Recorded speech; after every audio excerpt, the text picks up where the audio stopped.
بچوں آج 26 جون 2025 ہے اور ہم جماعت ششم کا جو آج ہمارا جو عنوان ہے وہ ہے صنعت اور زراعت۔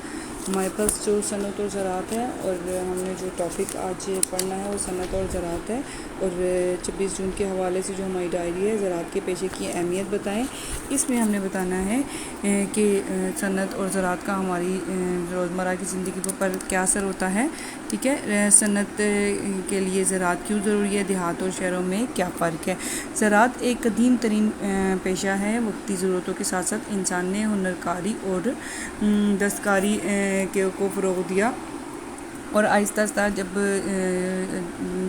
دنیا میں جدید طریقے نہیں تھے تو قدیم طریقوں سے کاشتکاری اور زراعت کو فروغ دیا جاتا تھا، جیسے کہ مویشیوں کے ذریعے سے کاشتکاری کی جاتی تھی۔ آہستہ آہستہ دور تبدیل ہوا اور ٹریکٹر نے جگہ لے لی اور جدید مشینری نے جگہ لے لی، جس سے زراعت کو فروغ دیا جاتا تھا، اور آہستہ آہستہ پھر کسان کے لیے یہ ٹائم بہت مشکل ہوتا ہے، اور پھر کٹنگ فصلوں کی کٹائی شروع ہوتی ہے، جس سے پھر ہماری روزمرہ کی جو ہوتی ہیں، ہمارے کپاس بنتی ہے جس سے ہمارے کپڑے بنتے ہیں، اور پھر آخر کار ہمیں فصل حاصل ہوتی ہے جو ہماری زندگی تک پہنچتے ہیں پھل اور فروٹ کی صورت میں۔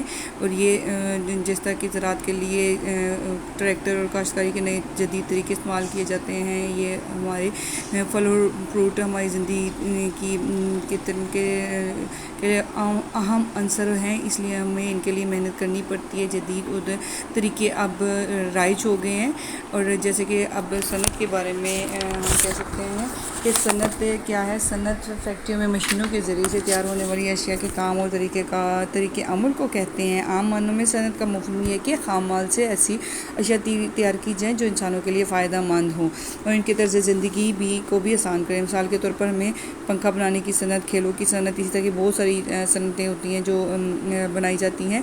اور پھر زراعت اور صنعت کے فروغ سے ہی ہمارا کوئی بھی ملک ترقی کر سکتا ہے۔ زراعت اور صنعت جتنی ترقی کرے گی ہمارا ملک بھی اسی قدر ترقی کرے گا، لوگ خوشحال ہوں گے۔